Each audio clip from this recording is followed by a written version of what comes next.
स्कंद पुराण। भस्म की महिमा और शबर की चिता भस्म द्वारा हुई पूजा से शिवजी प्रसन्नता और उसकी जली हुई पत्नी का पुनर्जीवित होना। सूत जी कहते हैं, श्रद्धा ही संपूर्ण धर्मों के लिए अत्यंत हितकर है। श्रद्धा ही मनुष्य को दोनों लोकों में सिद्धि प्राप्त होती है। श्रद्धा से ही भजन करने वाले पुरुष को पत्थर की मूर्ति भी फल देने वाली होती है। श्रद्धा भक्ति से ही पूजा करने पर अज्ञानी गुरु भी सिद्धिदायक हो जाता है। श्रद्धा से ही जप किया मंत्र अव्यवस्थित होने पर भी फलदायक होता है। श्रद्धा से ही पूजा करने पर देवता नीच पुरुष को फल देने वाले होते हैं। अश्रद्धा से हुई पूजा, दान, यज्ञ, तप, व्रत सभी को निष्फल होते हैं। जैसे बांज वृक्ष को फूल और व्यर्थ हो जाता है, वैसी सर्वत्र संशय युक्त श्रद्धाहीन ही अत्यंत चपल होता है। परमार्थ से भी भ्रष्ट होकर संसार बंधन से मुक्त नहीं हो पाता। मंत्र, तीर्थ, ब्रह्म देवता, ज्योतिष्य, औषधि और तथा गुरु में जिसकी जैसी भावना होती है उसे वैसी सिद्धि प्राप्त होती है। इस विषय में अत्यंत अद्भुत और उपाख्यान बतलाया जाता है, जिसे श्रवण सब मनुष्य अश्रद्धा तत्काल दूर हो जाती है। पूर्व काल में पांचाल देश में राजा सिंह केतु नामक विख्यात एक पुत्र था, जो समस्त उत्तम गुणों से युक्त सदा क्षत्रिय धर्म तत्पर रहने वाला था। एक दिन महाबली सिंह केतु कुछ सेवकों के साथ लेकर शिकार खेलने गया। वन में गया राजकुमार उनका कोई सेवक और सोई शबर भील कुल नामक उत्पन्न हुआ। शिकार की खोज में इधर उधर घूम रहा था। उसे एक टूटा फूटा गिरा हुआ पुराना देवालय देखा। उस चबूतरे पर एक शिवलिंग पड़ा था, जो पीठ जलेरी से टूटा हुआ अलग पड़ा हुआ था। उस शिवलिंग को सीधा और सूक्ष्म था। उसने शबर ने उस मूर्तिमान और सौभाग्यभाती देखा और पूर्व कर्म से प्रेरित होकर उस शिवलिंग को शीघ्रता पूर्वक उठा लिया और बुद्धिमान राजा पुत्र को दिखाया। प्रभु देखिए, ये कैसा सुंदर शिवलिंग है, मैंने इसे देखा है, यही देखा है। आदर पूर्वक इसकी पूजा करूंगा। आप मुझे पूजा की विधि बता दे, जिससे मंत्र न जानने वाला मुझ जैसे पुरुष द्वारा की हुई पूजा से भगवान शिव प्रसन्न हो। निषाद ने इस प्रकार पूछने पर परिहास शकुल राजकुमार ने हंसकर कहा, शिवलिंगों को शुद्ध आसन पर स्थापित करके सदा संकल्प पूर्वक नूतन जल से अभिषेक करो। शुभ गंध, अक्षत और वन के नए नए पत्र, पुष्प, धूप और आदि द्वारा पूजन करो। चिता भस्म चढ़ावे में अपने भोजन करने योग्य अन्य द्वारा भगवान को नैवेद्य लगाओ। पुनः धूप, दीप और उपचारों में अर्पित यथा योग्य नित्य वाग और गीत आदि की व्यवस्था करे। फिर नमस्कार करके विधि पूर्वक भगवान प्रसाद ग्रहण करना चाहिए। यह मैंने शिव पूजन की साधारण विधि बतलाई है।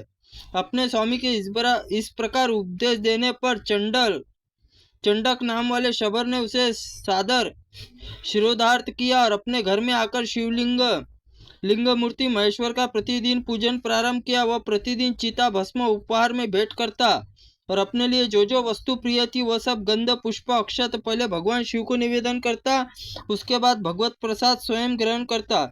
इसी प्रकार वह पत्नी के साथ भक्ति पूर्वक महेश्वर पूजा में संलग्न रहा। इसी आराधना से कई वर्ष बीत गए।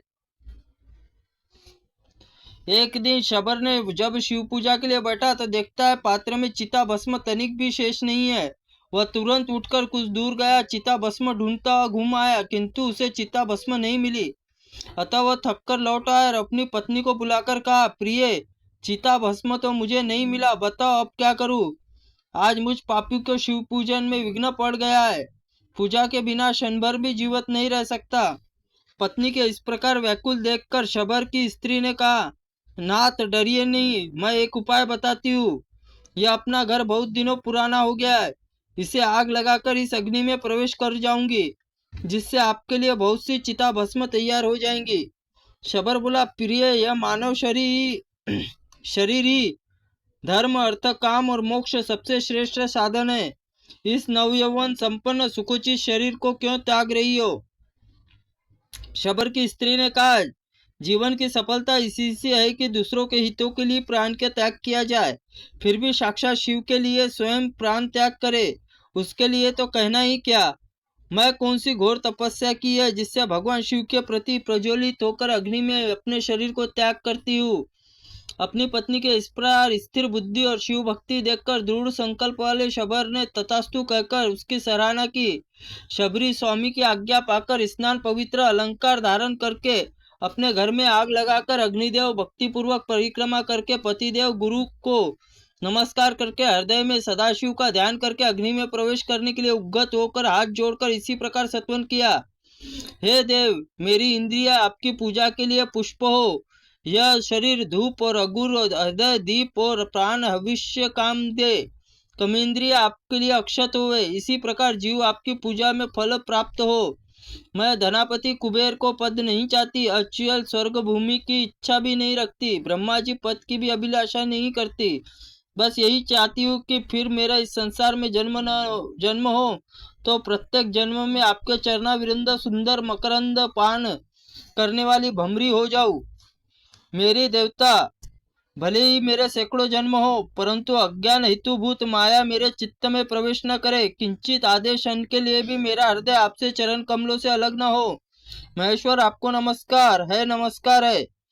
इस प्रकार देवेश्वर भगवान शिव को प्रसन्न करके दृढ़ निश्चय कर वाली शबरी प्रज्वलित अग्नि में प्रवेश कर गई। क्षण भर में जलकर भस्म हो गई। फिर शबर ने भस्म लेकर उस जले हुए घर से समीप भगवान शिव का पूजन किया। पूजन में अत्यंत प्रसाद लेने के नित्य आने वाली अपनी प्रियतमा का रमन किया। स्मरण करते हुए पहले की भांति हाथ जोड़कर सामने खड़ी दिखाई दी। पत्नी को देखकर तथा जलकर भस्म हुए घर को पूर्ववत स्थित पाकर शबर आश्चर्यचकित होकर सोचने लगा, ओ अग्नि तो तेज वायु वस्तु जलती है, सूर्य केवल किरणों तपाते हैं। राजा अपने दंड से अपराधी को दग्ध कर देता है, ब्राह्मण मन से जला डालता है। मेरी पत्नी तो प्रत्यक्ष अग्नि में जल गई, फिर यह जीवित कैसे हो गई? पता नहीं स्वप्न है अथवा भ्रम डालने वाली माया। इस प्रकार विचरण करते हुए शबर ने स्त्री से पूछा, प्रिय तुम कौन हो? अग्नि में भस्म हो गई थी, यहाँ कैसे आ गई हो? यह जला हुआ फिर पहले से समान घर कैसे खड़ा है? शबरी ने कहा, जब मैं घर के आग में लगाकर भीतर प्रविष्ट हुई तब अपने आप ही मुझे कोई सुध न थी। न तो मैंने आग देखी, न लेश मात्र ताप का अनुभव किया। जान पड़ता है मानो जल में घुसी हूँ और आधे क्षण तक गाढ़ निद्रा में सोई रही। क्षण भर में जागकर उठते ही मैंने देखा कि घर जलाया हुआ नहीं है, पूर्ववत सुस्थिर है। इस समय भगवान पूजा अत्यंत प्रसाद लेने के लिए आपके पास आई। इस प्रकार दोनों दंपति प्रेम पूर्वक आपस में वार्तालाप करते हुए इतने में आगे परम अद्भुत दिव्य विमान प्रकट हुआ। उस पर बैठकर शंकर के 4 सेवक आए और आगे बैठे उन्हें निषाद दंपति को हाथ पकड़कर विमान पे बैठा लिया। शबर और शबरी को अपने शरीर का त्याग नहीं करना पड़ा। शिवदूतों हाथों में स्पर्श प्राप्त होते ही निषाद दंपति वे शरीर तत्काल उन्हीं से समान दिव्य हो गए। इसलिए समान पुण्य कर्मों की श्रद्धा ही करनी चाहिए, क्योंकि शबर ने नीच होकर भी श्रद्धा बल योगियों से गति प्राप्त की। यह सब वर्ण के लोग उत्तम जन्म पाने का क्या लाभ? संपूर्ण शरीर को विचार करने वाली विद्या से ही भी श्रद्धा न हो तो क्या लाभ? जिससे चित्त सदा भगवान शिव भक्ति में बनी रहती है, उससे बढ़कर तीनों लोक में कौन पुरुष धन्य है? त्रुटिपूर्ण वाक्य के लिए भगवंत आप हमें क्षमा करे। ओम नमः शिवाय नमः। ओम स्कंद पुराणाय नमः।